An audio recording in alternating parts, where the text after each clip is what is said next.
नमस्कार, आप देख रहे हैं न्यूज़ प्लस 18 और मैं हूँ राजेश राणा। इस वक्त हम मौजूद हैं करनाल में, जहां पर आज हरियाणा के मुख्यमंत्री मनोहर लाल खट्टर आज करनाल वासियों के साथ लोहड़ी का पावन पर्व मनाने के लिए यहां पर आए हैं। और देखिए, अपने हाथों से ही अग्नि को इन्होंने जो है उज्ज्वल किया है और यहाँ पर एक रंगारंग कार्यक्रम भी चल रहा है और सभी करनाल के मोजिज व्यक्ति यहाँ पर मौजूद हैं। और मनोहर लाल खट्टर करनाल में आज लोहड़ी का पावन पर्व मनाने के लिए आप सबके बीच है। और आइए आगे का कार्यक्रम जो भी है हम सुनते हैं मनोहर लाल देखिए मुख से। आज का दिन कोई भाषण का कोई बातचीत का नहीं है। मैं सभी अपने बंधुओं से निवेदन करता हूँ कि लोहड़ी चारों तरफ इनकी जो जलाई गई है तो हम सब आनंद लें। उसके पास जाके खड़े होकर अपनी रेवड़ी मूंगफली उसका आनंद लें। और जैसे परंपरा पुरानी अब बहनें जो है वो शायद अच्छी तरह बोल सकती हैं। क्यों, क्या होता है? सुंदरी मुंदरी उस नाते से दिखाओ बोल के।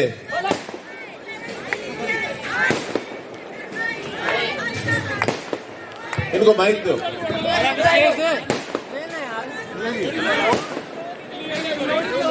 माइक लो, शुरू करो।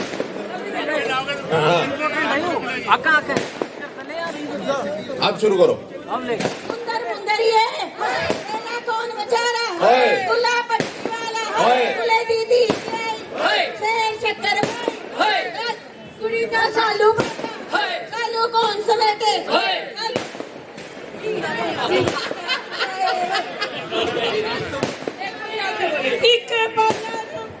मैं क्या बोलूं? सुंदरी मुंदरी हो तेरा कौन? आप सुनाओ पूरा।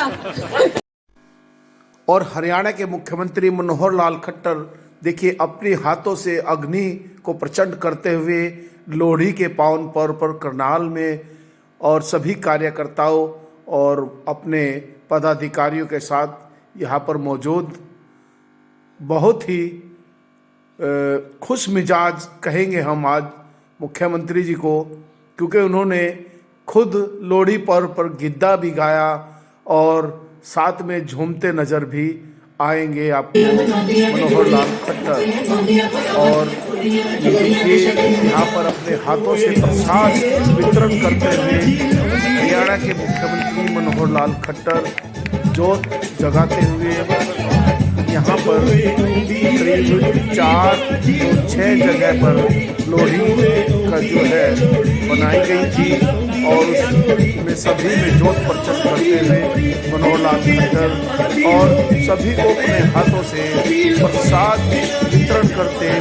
मूंगफली और मक्की के जो दाने होते हैं फुल्ले उनको और लोहड़ी को भी ये प्रसाद चढ़ाते हुए और बहुत ही सुसज्जित तरीके से, और ये देखिए कैसे झूमते हुए नजर आ रहे हैं मनोहर लाल खट्टर आज लोहड़ी पर्व पर घूमते हुए आए नजर।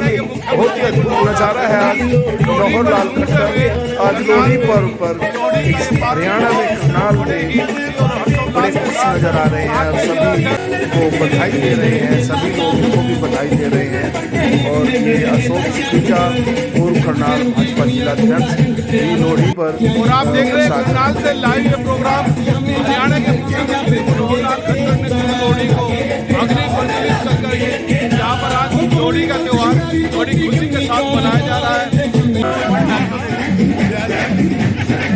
और ये हरियाणा के मुख्यमंत्री लोहड़ी बांटते हुए, लोहड़ी का प्रसाद बांटते हुए आप देख रहे हैं, साथ में योगेंद्र राणा और सभी लोहड़ी का प्रसाद बांटते हुए।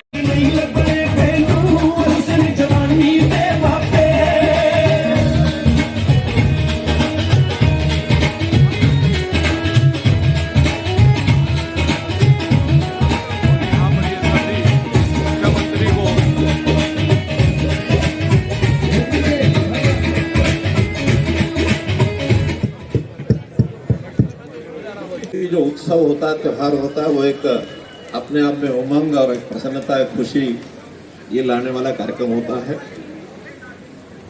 आज का ये जो लोहड़ी का त्योहार है, हम सब जानते हैं कि उत्तर भारत का एक बहुत ही प्रमुख त्योहारों में से एक त्योहार है। अपनी एक कहानी है इसकी।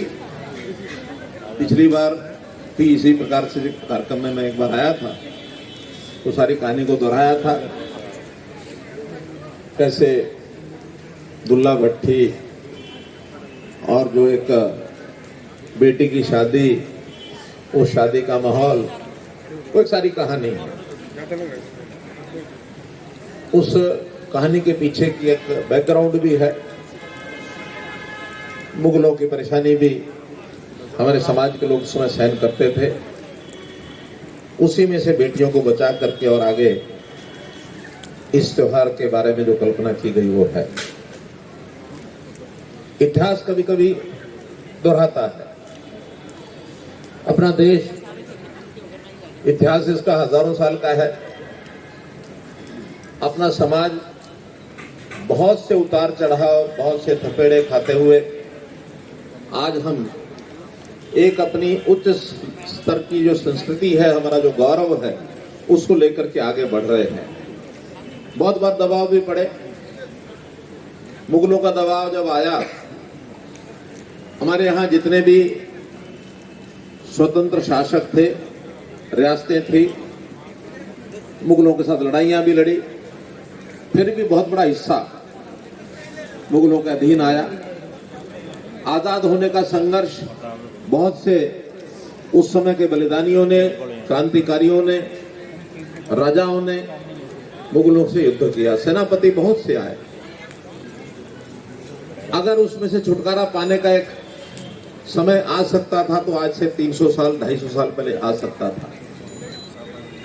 लेकिन उस समय एक और दुनिया की नई ताकत अंग्रेज के रूप में ईस्ट इंडिया कंपनी के माध्यम से देश में प्रवेश कर गई और एक नया गुलामी का दौर फिर शुरू हुआ। मुगलों की उनसे छुटकारा पाना तो शायद भूल गए, अंग्रेजों से छुटकारा पाया जाए, फिर इसमें सब लग गए। आज संयोग ऐसा है कि हमने अंग्रेजों से छुटकारा पा लिया, देश आजाद हो गया 1947 में। दुनिया में ऐसा कहा जाता था कि अंग्रेज के राज में कभी सूरज छुपता नहीं है। वो किसी एक देश को लेकर के नहीं था, बल्कि दुनिया के इतने सारे देशों पर अंग्रेजों का राज हो गया था कि कहीं ना कहीं किसी ना किसी ऐसे देश में जहां मुगलों का शासन था, वहां सूर्य हर समय रहता ही था। भले ही आधे ग्लोब में रात भी हो गई है, तो दूसरे आधे ग्लोब में कहीं ना कहीं अंग्रेज होता था, इसीलिए कहावत बनी थी। लेकिन दुनिया में जागरण हुआ।